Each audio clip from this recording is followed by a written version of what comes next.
like to have a full agenda. The next person I'd like to call up is the chairperson of the Education Committee, Valerie Segal.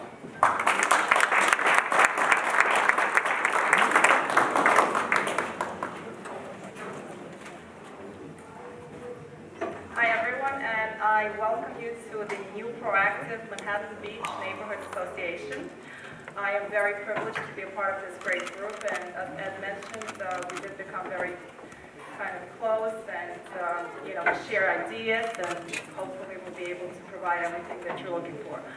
I am a chairperson of education, and I will be a liaison between Board of Education and basically our community. I'll be dedicating my time to basically bringing you a lot of information on different processes, admission processes into this school, as well as junior high school and senior high school. It's very important for all the parents, in my opinion, to be educated about the schools, the policies, as well as the admission processes. So we'd like to keep everything within the community as possible. We have a beautiful PS 195 school. We have the junior high school, Bay Academy, so we're hoping that we'll be able to provide as much information as possible so that our children, will be able to go to the nearest possible school. Just a very quick note, we've heard that PS 195 became a gifted and talented school, and that means that basically anyone in New York City will be able to, anyone that takes an Eagle test and passes and does very well within the 95% percentile will be able to apply to our school, which of course diminishes seats for our children. So I guess our mission will be to bring as much information as possible back to you so that whoever has children, we can keep them, like I said before, within our neighborhood. Thank you for your time, and thank you for coming.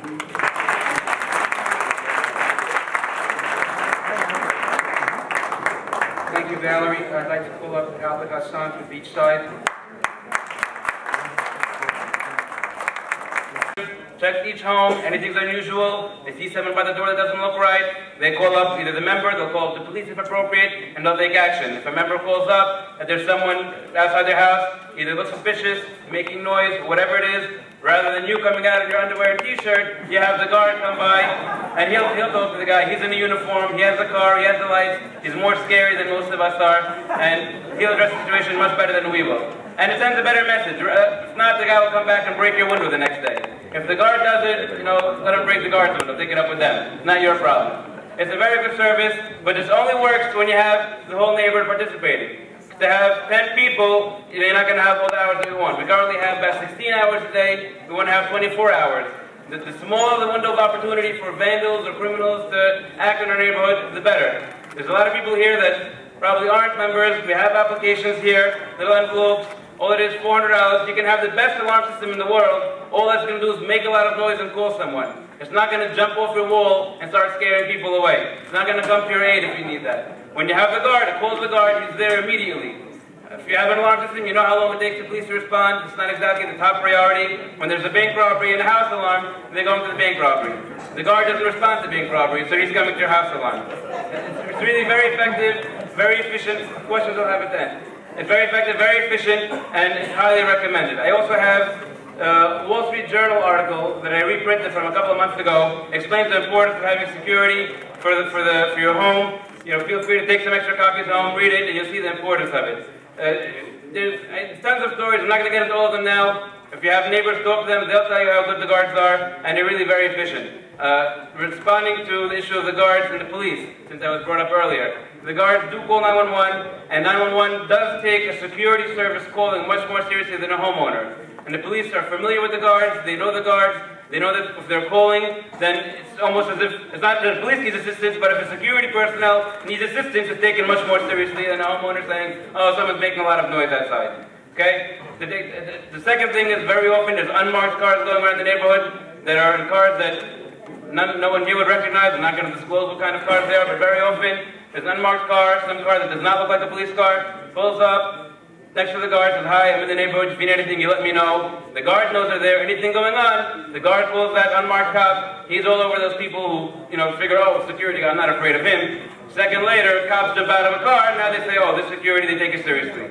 Okay? Anything that the police, I've never had an issue with the police not backing up the guards, so they do have a reputation. The youth that are in the neighborhood do know very often, say, Shore Boulevard at night, someone calls, people making noise outside my house, the guard pulls up. The people know, if they don't leave right away, the cops are going to come, and they're going to look for any excuse to ticket them. Because the guard is making the police's job easier. If the guard can get people to move on, saves the police from having to waste resources doing that. If they're not going to listen to the guard, the police will make sure that they know that next time they're going to listen to the guard. They'll ticket them for whatever they can.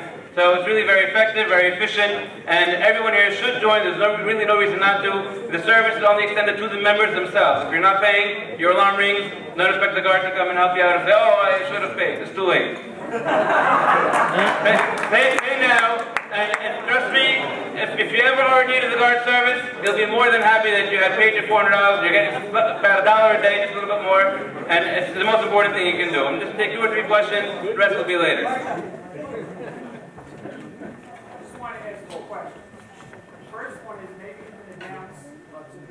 That when you see cars loitering, like in front of your house, parked, maybe 11 o'clock at night or something, and you see a car, people in it, it's a strange car, call the guard, because this way that will discourage people from coming here and loitering. I know I do that all the time whenever I see strange cars on the block. I'll call the guard, he'll come within 5 minutes, and we keep moving along, hopefully we don't have much loitering. So maybe we should announce that. And the other issue has to do with someone letting you know that there's a phone number on the side of the car. If you call that number, it goes to an answering service. So I think there was a situation where someone needed assistance, but they didn't have the number, so they called the number on the car, and they ended up getting an answering service. Okay, so both those issues. First one, that is correct. There are issues that are going to arise that you're not going to want to bother calling the police for. Someone hit in front of your house. You're not going to dial 911 because the guy in front of my house looks funny. They're not going to come. Okay, the guard, those are the kind of things that he's going to be doing. Anyone he sees suspicious, any car, call him. He's driving around anyway. He'll come, let him check it out. He'll look at the guy, think if he looks funny. Actual quick story, someone in my family once called the guard on himself. He was, there was an alarm ringing by the synagogue. He saw someone walking around the back of the synagogue, called the guard, said, there's someone walking behind the synagogue, he's in a black jacket. And the guard said, I'm right behind the synagogue, who are you talking about? It was the guard that was walking around. The guard responded faster than he expected, and it was actually very funny. See, he's tracing himself. That's first of all. Second of all the members do receive a little packet with a sticker for your window, a sign for your lawn, and included are stickers that you can place on your phones that have the cell phone number of the guard. So when you call, you're not calling a dispatcher, you're calling the guard directly on his cell phone. He can speak to you while he's on his way to your location. In the event that either he's on another call or is busy or whatever, then you can call the dispatcher and he can contact the guard via radio as a backup. But the primary way to call would be via his cell phone, you get a much quicker response. Any other questions? Behind you. That we have, as a community, we would like to have an ideal level. Is there any way for you to lay out where we are, what we want to be, and what we actually need to do as a community to get that level of service? Because without a goal of, we X amount to remember, we all have neighbors that probably aren't involved. We should enroll our neighbors to reach that potential so that we can have that 24 hours or 2 parties. That's excellent. We had last year about 220 members. Okay, this year so far from the renewals we got about 160 in. So we're still short from last year. If we get 300 members, we have 24-hour coverage all year round. And there won't be a time where you're going to pull the guard and they're going to say, oh, he's not on duty right now. So if every member can just get 1 member to join, we double, then you have 24-hour coverage year round. It's like that private police detail that I wanted, you have that with the guard. He'll come that day when they had those riots from the cut day, the guard was there getting people off of someone's property, someone on the board, the guard was there, he said, let me help you get these people off your property. It's different when someone comes in uniform doing it. So yes, all the current members should go out, speak to your neighbors, tell them how good the service is, and get them to join. In this community, $400 isn't really an unaffordable level. I mean, it's $1 a day for what we're paying. Now we're all paying our taxes. You see how much you're paying for taxes. How much would you pay to have a private cop always responding to